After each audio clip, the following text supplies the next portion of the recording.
Hello friends, मैं आपका दोस्त निकेतांक मुघाव वरदा एजुकेशन एकेडमी में आपका स्वागत है। फ्रेंड्स, जे क्वेरी को सीखने की सीरीज में आज लेक्चर नंबर 53 है, जिसमें आज हम बात करने वाले इनपुट बॉक्स वैलिडेशन। जी हाँ, कि इनपुट बॉक्स पर किस तरीके से हम वैलिडेशन लगा सकते हैं। तो हम वन बाय वन हर एक लेक्चर में हर एक इनपुट टाइप में हम वैलिडेशन लगाना सीखेंगे। उसके बाद हम लास्ट में कंप्लीट फॉर्म वैलिडेशन बनाना सीखेंगे। तो चलिए शुरू करते हैं, चलते हैं नोट पर प्लस प्लस में और देखते हैं कि हमने अब कोड में क्या क्या लिखा हुआ है।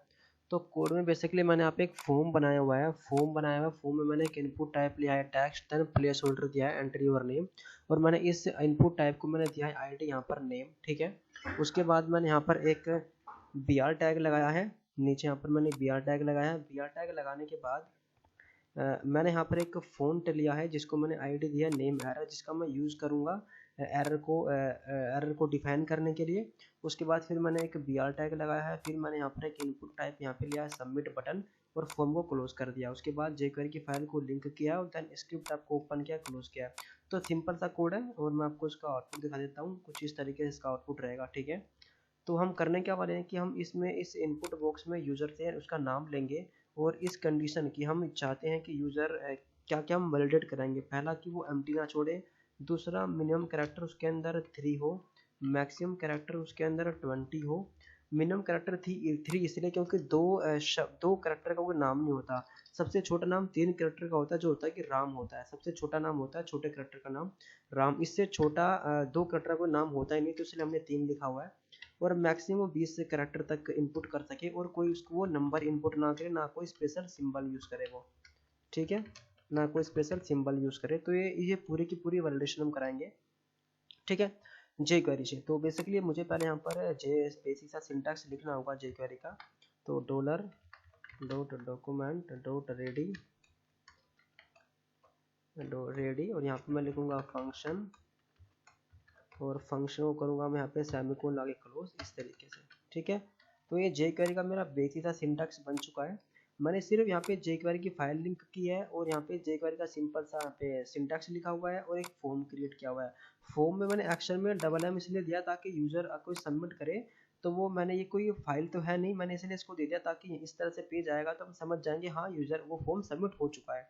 ठीक है, तो सिंपल सा कोड है। तो बेसिकली अब हम करने क्या वाले हैं कि मैं चाहता हूँ इस फॉर्म पर मैं चलाऊंगा सबमिट इवेंट। ठीक है, तो यहाँ पर मैं लिखूंगा सेलेक्टर बनाऊंगा कि मेरा जो फॉर्म है, मैं यहाँ पर नाम का यूज़ कर रहा हूँ, फॉर्म का मैंने कोई आईडी नहीं दिया।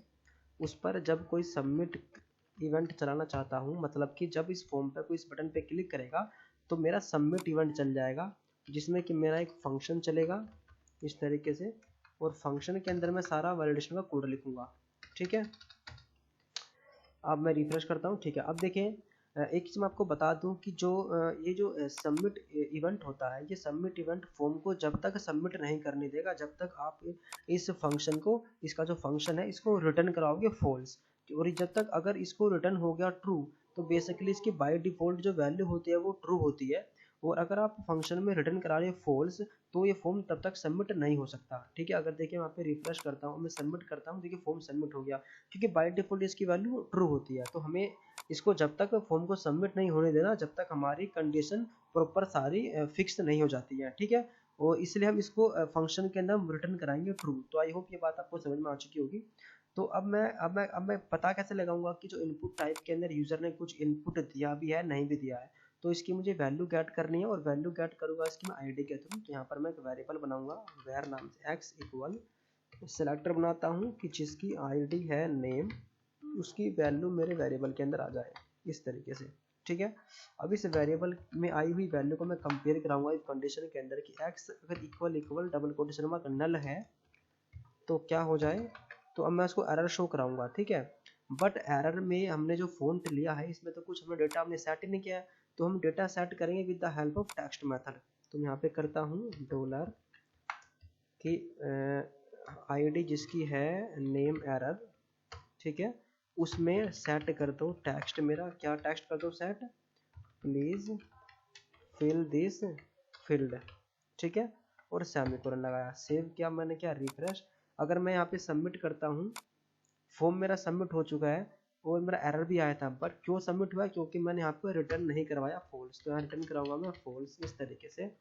और फॉर्म जब तक सबमिट नहीं होगा जब तक रिटर्न मेरा ट्रू नहीं होता। और यहाँ पे मैं क्या करवा रहा हूँ, फॉल्स करा रहा हूँ, तो मेरा फॉर्म सबमिट नहीं होगा। रिफ्रेश करता हूँ, देखिए अब मैंने यहाँ पे सबमिट पर क्लिक किया तो ये फॉर्म सबमिट नहीं हुआ, क्योंकि इसे मैंने कराया रिटर्न फॉल्स, क्योंकि मेरी कंडीशन यहाँ पे ट्रू नहीं हुई, यूजर ने कुछ वहाँ पर नहीं लिखा हुआ है। ठीक है, तो अब आप देखिए यहाँ पर कि मेरा जो मैसेज है ब्लैक में शो हो रहा है, पर एरर मैसेज तो रेड में शो होते हैं। तो इसके लिए यहाँ पर मैं इसको अप्लाई करता हूँ CSS। तो मैंने लिखा .css, मैं यहाँ पर इसका करली ब्रैकेट लगाता हूँ, मैं multiple condition multiple value use करूँगा। तो मैंने लिखा पहले तो उसका कलर कर दो आप रेड, कोमा, उसके बाद इसका फ़ॉन्ट साइज कर दो आप 12 पिक्सल। अगर आपको CSS में मल्टीपल वैल्यू कैसे लगाते हैं नहीं पता, तो आप jQuery में प्लेलिस्ट में जाके आप सीख सकते हैं किस तरीके से CSS मेथड का यूज़ करते हैं। तो अब देखिए रिफ्रेश करता हूँ, वो करता हूँ सबमिट, तो ये देखिए मैंने यहाँ पे इसको CSS अप्लाई कर दिया। ठीक है, तो मेरी जो एक कंडीशन है वो मेरी ट्रू हो चुकी है। अब मैं यहाँ पे चेक कराऊंगा का यूजर जो इनपुट कर रहा है वो कम से कम 3 कैरेक्टर तो होने चाहिए। तो यहाँ पर हम एक और कंडीशन लगाऊंगा, यहाँ पर मैंने लगाया एल्स इफ, या एक काम करता हूँ इसको मैं कॉपी कर लेता हूँ, ऊपर से कॉपी कर लेता हूँ और यहाँ पे कर देता हूँ मैं पेस्ट। तो यहाँ पर मैं कर देता हूँ एल्स इफ, और कि अगर अब मुझे पता कैसे चलेगा कि यूजर ने कितने कैरेक्टर यहाँ पे एंटर किए हैं। तो ये फाइंड करने के लिए हम लेंथ मेथड यूज करते हैं। तो मैंने लगाया x.length, इसको लिखने से क्या होगा, जितने भी कैरेक्टर उससे इनपुट बॉक्स के अंदर आएंगे वो मुझे मिल जाएंगे। ठीक है, और मैं क्या करूँगा, अगर x.length इज यहाँ पे लेस देन है 3 के, अगर 3 से छोटे हैं, 3 से छोटे हैं, तो मेरा एरर आना चाहिए। और एरर क्या आना चाहिए, मिनिमम कैरेक्टर मस्ट बी 3। तो मिनी कैरेक्टर मस्ट बी 3, इस तरीके से। तो मैंने सेव किया, अब मैंने किया इसको रिफ्रेश। अगर यहाँ पर मैं एक कैरेक्टर डालता हूँ और करता हूँ सबमिट, तो देखिए मिनिमम कैरेक्टर मस्ट बी 3। ठीक है, अगर मैं देखिए यहाँ पर रिटर्न कराता हूँ ट्रू, तो यहाँ पर क्या होगा, मेरा फॉर्म सबमिट हो जाएगा। मैं को रिफ्रेश करता हूँ, ए प्रेस किया मैंने और सबमिट। फॉर्म सबमिट क्यों हुआ, क्योंकि फॉर्म सबमिट तब होता है जब सबमिट को मिलता है ट्रू, और हमने यहाँ पर ट्रू करा दिया। तो इसलिए हमें यहाँ पे कराना है फॉल्स, क्योंकि हमारी कंडीशन के अकॉर्डिंग यूजर ने डाटा नहीं डाला है। ये देखिए रिफ्रेश करता हूँ, अगर ब्लैंक करता हूँ तो प्लीज फिल दिस फील्ड। अगर यहाँ पे एक कैरेक्टर डालता हूँ तो मिनिमम कैरेक्टर मस्ट बी 3, 2 डालता हूँ तो मिनिमम कैरेक्टर मस्ट बी 3, अगर 3 डालता हूँ तो फिर भी देखिए फिर हमारा फॉर्म सबमिट हो जा रहा है। ठीक है, इस तरीके से, क्योंकि हमारी सारी कंडीशन हमारी ट्रू हो चुकी है। अगर सारी कंडीशन ट्रू हो चुकी है, और क्योंकि हमने यहाँ पर एल्स का ब्लॉक भी नहीं लिखा है, जब हमने एल्स का ब्लॉक भी नहीं लिखा तो बेसिकली बाय डिफॉल्ट हमारा सबमिट इवेंट में ट्रू पास हो जा रहा है, और ये फंक्शन हमारा प्रोग्राम हमारा फॉर्म हमारा सबमिट हो जा रहा है। तो मेरी ये वाली कंडीशन में ट्रू हो चुकी है। अब मैं करूँगा ये वाली कंडीशन को कि 20 कैरेक्टर मस्ट होने चाहिए। तो इसको मैं कॉपी करता हूँ और यहाँ पर पेस्ट करता हूँ, और यहाँ पे लगाता हूँ कि अक्ष की लेंथ अगर 20 से बड़ी है, किससे बड़ी है, 20 से बड़ी है, अगर x.length ग्रेटर देन 20, तो यहाँ पर मेरा एरर आ जाए कि मैक्सिमम कैरेक्टर मस्ट बी 20। बड़ा सिंपल है। यहाँ पर ये देखिए सेव किया मैंने और यहाँ पे किया मैंने रिफ्रेश। अगर ब्लैंक करता हूँ तो please fill this field, refresh. अगर डालता हूँ 2 कैरेक्टर तो मिनिमम कैरेक्टर मस्ट बी 3, अगर डालता हूँ 20 से ज़्यादा कैरेक्टर सबमिट तो मैक्स कैरेक्टर मस्ट बी 20। तो 3 कंडीशन मेरी ट्रू हो चुकी है। अब मुझे यहाँ पर क्या करना है कि कोई यूजर नंबर और स्पेशल कैरेक्टर ना डाले, तो उसके लिए यहाँ पर मैं एक वेरिएबल क्रिएट करूँगा करेक्ट नाम का। उस वेरिएबल के अंदर मैं डिफाइन करूँगा अपना रेगुलर एक्सप्रेशन, एक पैटर्न डिफाइन करूँगा और उसी पैटर्न को मैच कराऊंगा मैं एक्स से। तो पैटर्न डिफाइन करने के लिए हम क्या लगाएंगे, बैकस्लैश पावर का सिंबल एरे ब्रैकेट की कैपिटल ए से लेकर कैपिटल जेड तक नंबर अप्लाई कर सके, स्मॉल जेड से लेकर यहाँ पे ए से स्मॉल जेड तक कर सके। उसके बाद प्लस डॉलर का यहाँ पे सिंबल और देन बैकस्लैश। ये हमारा रेगुलर हमने एक्सप्रेशन डिफाइन कर दिया, हमने पैटर्न डिफाइन कर दिया। अब हम नेक्स्ट यहाँ पे इसको कॉपी कर लेते हैं, वापस कर लेते हैं इसको पेस्ट। तो हम यहाँ पे कराएंगे मैच कि एक्स की वैल्यू, देखो अगर आप किसी वेरिएबल से किसी पैटर्न को क्या करेंगे, मैच कराएंगे। देखो नाम के अंदर ही मैच आ रहा है तो इसका मतलब मैच फंक्शन चलेगा। तो हमने क्या लगा एक्स डॉट, हमने लगाया यहाँ पर मैच, MATCH। मैच किससे मैच होना चाहिए, हमारा वेरिएबल का नाम क्या है, करेक्ट। तो इसको कॉपी कर लेता हूँ और यहाँ पर डाल देता हूँ पेस्ट। ठीक है, और यहाँ पर मैं डाल देता हूँ मैसेज में कि ओनली कैरेक्टर्स आर अलाउड, इस तरीके से। ठीक है, सेव करा। अब मैंने किया इसको यहाँ पे आके रिफ्रेश। अब मैं यहाँ पे डाल रहा हूँ, देखो स्पेशल सिंबल डाल दिया मैंने यहाँ पर इस तरह से। अब मैं कर रहा हूँ सबमिट, मेरा फॉर्म फिर भी सबमिट हो जा रहा है। क्यों सबमिट हो रहा है, क्योंकि ये कंडीशन यहाँ पे क्या हो रही है, प्रॉपर यहाँ पर ट्रू, यहाँ पर ये कंडीशन ट्रू नहीं हो रही है, ठीक है। क्योंकि ये कंडीशन तब चलेगी जब मेरा वेरिएबल के एक्स वेरिएबल के अंदर डेटा इससे मैच करेगा। कैसे, देखो दिखाता हूँ अभी। मैंने डाला, इस तरह से डाला सबमिट, ये देखिए only character are allowed, but हमें तो ऐसा नहीं चाहिए। हम तो चाहते हैं कि इससे अगर एक्स के अंदर जो डेटा है वो इसके मैच करता हो, अगर नहीं करता हो तो ये कंडीशन चले। तो हमें क्या करना है, इस कंडीशन को हमें फॉल्स में बदलना है। और हम यहाँ पे क्या यूज करेंगे, लॉजिकल ऑपरेटर नोट। और आपको पता है लॉजिकल ऑपरेटर नोट क्या करता है, ट्रू को फॉल्स, फॉल्स को ट्रू, ठीक है। अब मैं सेव करता हूँ, अब देखिए रिफ्रेश करता हूँ। अब क्या होगा, अगर मैं कैरेक्टर डालता हूँ तो मेरा फॉर्म हो जाएगा सबमिट।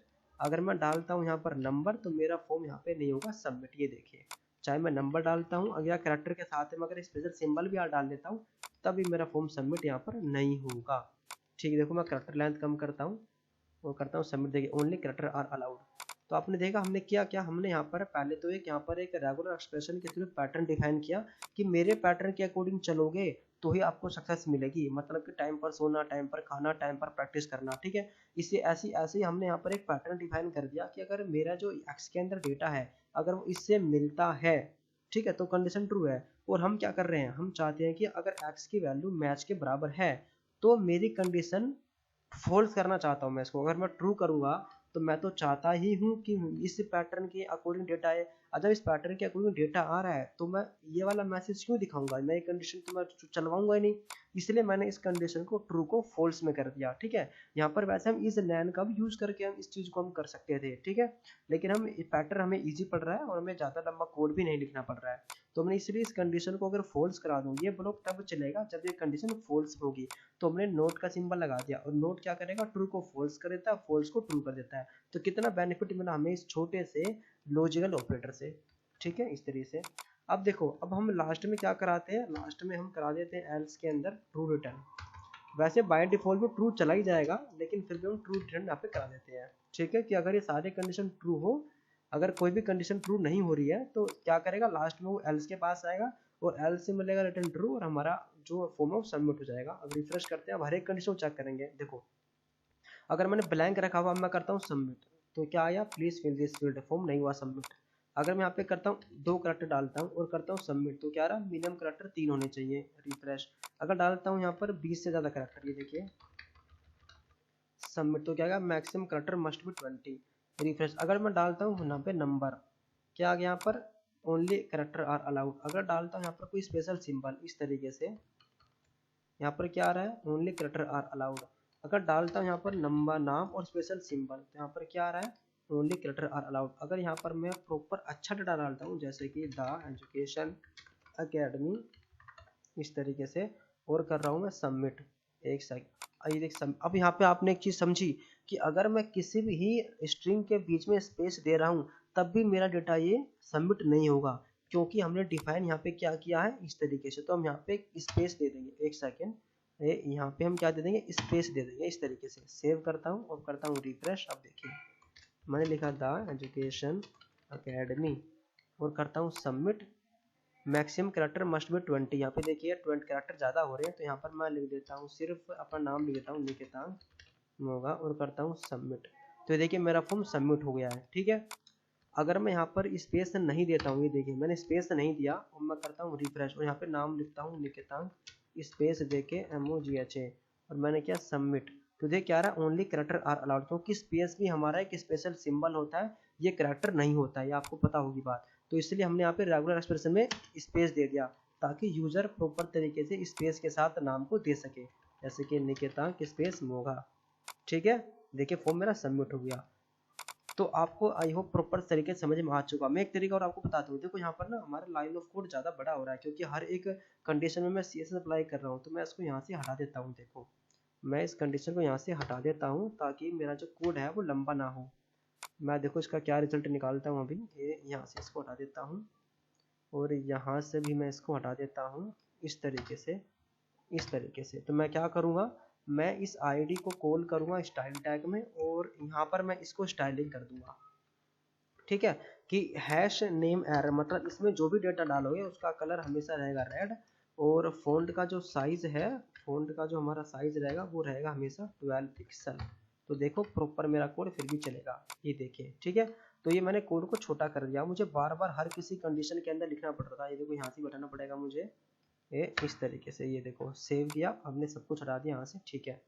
अब करते हैं इसको हम रिफ्रेश, ये देखिए ब्लैंक आ रहा हूँ तो एरर आ रहा है, 2 डाल रहा हूँ तो एरर, अगर डाल रहा हूँ यहाँ पर 20 से ज़्यादा तो एरर, अगर डाल रहा हूँ यहाँ पर मैं नंबर तो एरर, अगर प्रॉपर रिजल्ट हम डाल रहे हैं यहाँ पर तो क्या हो रहा है, ये तो ज़्यादा हो जाएगा इसलिए तो हमारा क्या हो जाएगा, सबमिट हो जाएगा, ठीक है। अब मैं एक चीज़ और आपको मैं एक चीज़ और बताता हूँ, जैसे मैंने यहाँ पर डाला डेटा डाला, मैंने क्या सबमिट, एक सेकेंड गलत डेटा डालता हूँ, गलत यहाँ पे डाला गलत डेटा, सबमिट किया। मैं चाहता हूँ अगर जैसे ही मैं गलत डेटा डालता हूँ तो यूजर को मैसेज भी शो हो जाए और साथ ही में जो उसने डेटा डाला वो डिलीट भी हो जाए। तो इसको हम कैसे करेंगे, अब देखिए सिंपल सा कोड होता है उसका, हम क्या करेंगे, अपने एक वैल का मेथड तो हमने देखो यहाँ पर भी यूज किया ही है, तो मैं क्या करूँगा कि जिसकी आईडी क्या है, हैश नेम है, उसमें वैल्यू सेट कर दो, क्या सेट कर दो, कुछ भी मत करो, ये देखो, ठीक है। इसको मैं बस कॉपी कर लूंगा और यहाँ पर कंडीशन में मैं लगा दूंगा इस तरीके से, इस तरीके से और इस तरीके से, ये देखें। तो ये जो गेट मेथड है, सेट मेथड है, कितना तरीके से हमने इसको यूज कर लिया, मतलब कि देखो वैल्यू मेथड क्या यूज होती है, हम वैल्यू गेट भी कर सकते हैं, वैल्यू सेट भी कर सकते हैं। अब मैंने सेव किया, रिफ्रेश किया, देखो मैंने डाला गलत डेटा डाला और मैंने किया सबमिट, तो देखो एरर भी आ गया और ऑटोमेटिक वो वैल्यू हमारी डिलीट भी हो गई। ये डिलीट नहीं हुई क्योंकि हमने यहाँ पे वैल्यू सेट करवा रहे हैं, और सेट हमने क्या कुछ भी नहीं करवाया, तो ऑटोमेटिक ब्लैंक हो जा रहा है। देखो अगर मैं डालता हूँ गलत डेटा इस तरीके से, मैं करता हूँ सबमिट, ये देखिए वो डेटा ऑटोमेटिक डिलीट हो जा रहा है। तो आप इस तरीके से भी अपने कोड में एक तरह से एक प्रोफेशनल लुक फील यहाँ पर लगा सकते हैं, ये आप पे डिपेंड करता है। तो बेसिकली फ्रेंड इस तरीके से यूज होता है हमारा इनपुट बॉक्स में वैलिडेशन, जिसमें मेन होता है उसकी लेंथ कम है या ज़्यादा है, वो कोई नल वैल्यू ना डाले, और दूसरा यहाँ पर हमें जिस तरह का डेटा चाहिए, जैसे हमें नंबर चाहिए या सिर्फ हमें यहाँ पर चाहिए कि वो कैरेक्टर ही डाल सके, उसके लिए आपको यूज़ करना होता है रेगुलर एक्सप्रेशन। और अगर आप यहाँ पे स्पेस नहीं दोगे तो आप दो नाम के बीच में स्पेस भी नहीं दे पाओगे, इसलिए हमने यहाँ पर स्पेस दिया हुआ है। तो देखो सिंपल सा कोड है, कोई भी इसके अंदर कन्फ्यूजन नहीं है, सिंपल सी jQuery लिखी हुई है, फॉर्म बनाया है, फॉर्म को हमने यहाँ पर इनपुट टाइप है, फॉन्ट दिया हुआ है, इनपुट टाइप सबमिट है, और हमने सिंपल यहाँ पे मेथड यूज किए, कोई यहाँ पर टफ हमने मेथड यूज नहीं किया। बस यहाँ पे आपको याद रखने वाली बात यह है कि सबमिट बटन को जब तक आप रिटर्न कराओगे फॉल्स तो वो सबमिट नहीं करने देगा, ठीक है। और आपको जब ट्रू करवाना है, अगर सबमिट करवाना है तो आप रिटर्न कराओगे ट्रू, तो फॉर्म सबमिट हो जाएगा। तो आई होप फ्रेंड्स ये लेक्चर आपको बिल्कुल पसंद आया होगा। अगर लेक्चर अच्छा लगा और आपको लगा आपने इसमें कुछ सीखा तो इस यूट्यूब चैनल को प्लीज़ सब्सक्राइब करो, वीडियो को लाइक करो, कोई भी क्वेरी तो कमेंट कर सकते हो, और यूट्यूब चैनल पर नए हो तो प्लीज़ करो सब्सक्राइब, बेल आइकन कीजिए प्रेस। मिलती है नेक्स्ट लेक्चर में, तब तक के लिए thank you, take care, bye bye.